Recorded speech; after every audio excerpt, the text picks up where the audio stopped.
திரு விஜய் பெரம்பூர் மற்றும் திருச்சி கிழக்கு ஆகிய 2 தொகுதிகளில் போட்டியிடுகிறார். செய்தியாளர் சொன்னது போல திருச்சி ஒரு மெட்ரோபாலிட்டன் அமைப்பு கொண்ட பல தரப்பினரும் வாழக்கூடிய தமிழ்நாட்டுடைய மையப்பகுதி. பல விஐபிஸ் இந்த திருச்சியை சுற்றி போட்டியிட்ட வரலாறுகளும் உண்டு அப்படிங்கிறத நம்ம அறிவோம்.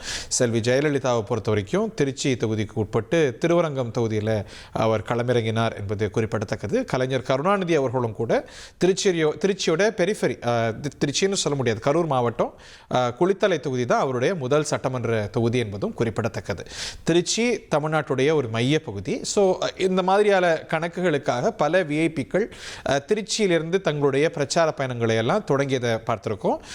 நம்ம செய்தியாளர் தினேஷ் நம்மோடு இணைந்திருக்கிறார். தினேஷ், நீங்கள் இணைந்திருக்கிறீங்க. நம்ம ஃபியூ மினிட்ஸ்க்கு முன்னாடியே விஷுவலை பார்த்தோம். இப்போ நம்ம லூப்பில் பார்க்குற விஷுவல்ஸ் கொஞ்ச நேரத்துக்கு முன்னாடி திருச்சி தேர்தல் அலுவலகத்துக்கு விஜய் வந்த காட்சி. பட் இன்னும் வேட்புமனு தாக்கல் தொடங்கலை. இந்த விஷுவல்ஸ் நம்ம பார்க்க ஆரம்பிக்கல.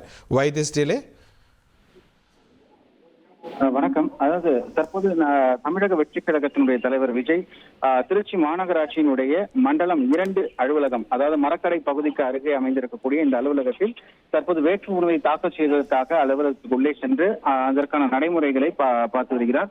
மேலும் அந்த தேர்தல் நடத்தும் அலுவலராக இருக்கக்கூடிய முருகேச பாண்டியனிடம் தனது வேட்புமனுவை தாக்கல் செய்து இந்த கிழக்கு தொகுதியில் போட்டியிடுவதற்கான அந்த வேட்புமனுவை தாக்கல் செய்துள்ளார். அதனைத் தொடர்ந்து இந்த அருகாமையில் இருக்கக்கூடிய மரக்கடை எம்ஜிஆர் சிலை அருகே பார்த்தோமேனால் அந்த பிரச்சாரத்தையும் தொடங்க இருக்கிறார்.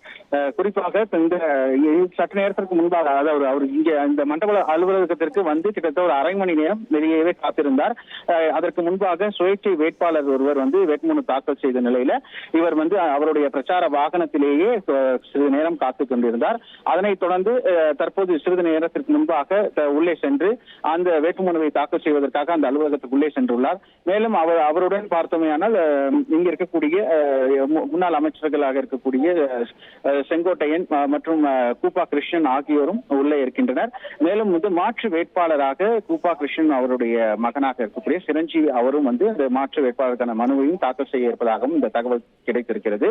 தொடர்ந்து இன்னும் சிறிது நேரத்தில் அவரது வேட்புமனுவானது தாக்கல் செய்த பின்னர் அவர் வெளியே அந்த பிரச்சாரத்திற்கு அந்த மரக்கடை பகுதிக்கு சென்று தொண்டர்கள் மற்றும் பொதுமக்கள் இடையே இந்த பிரச்சார பயணத்தை தொடங்கி பிரச்சார உரையையும் ஆற்ற உள்ளார். ஓகே, இந்த பிரச்சாரத்தில் பங்கேற்பதற்கு முன்பாக நீங்கள் திரையில் பார்க்கக்கூடிய லெஃப்டில் உங்கள் விஷுவல்ஸில் பார்க்கக்கூடிய இடம் தான் தேர்தல் அலுவலர் அமைந்திருக்கக்கூடிய இடம். இங்கே தான் இன்னும் சற்று நேரத்தில் விஜய் தன்னுடைய வேட்பு மனுவை தாக்கல் செய்ய இருக்கிறார் என்பது குறிப்பிடத்தக்கது. மாற்று வேட்பாளர் பற்றி சொன்னாங்க.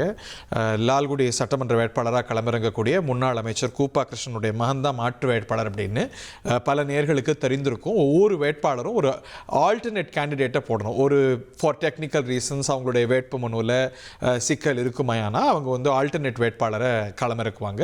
ஸோ அது எல்லா வேட்பாளர்களும் கடைபிடிக்கக்கூடிய நடைமுறை தான். அதன் அடிப்படையில் வேட்பாளர், மாற்று வேட்பாளர் வேட்பு மனுக்களை தாக்கல் செய்வாங்க.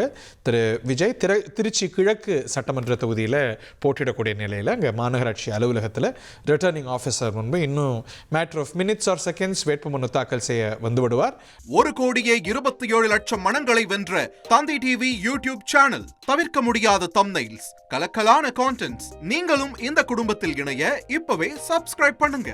அசுரபலம் கொண்ட எங்கள் டிஜிட்டல் கரங்களில் உங்கள் விளம்பரங்களை சேர்க்க வாட்ஸ்அப் பண்ணுங்க. 8939888378. Email advtthanditv@dttv.in.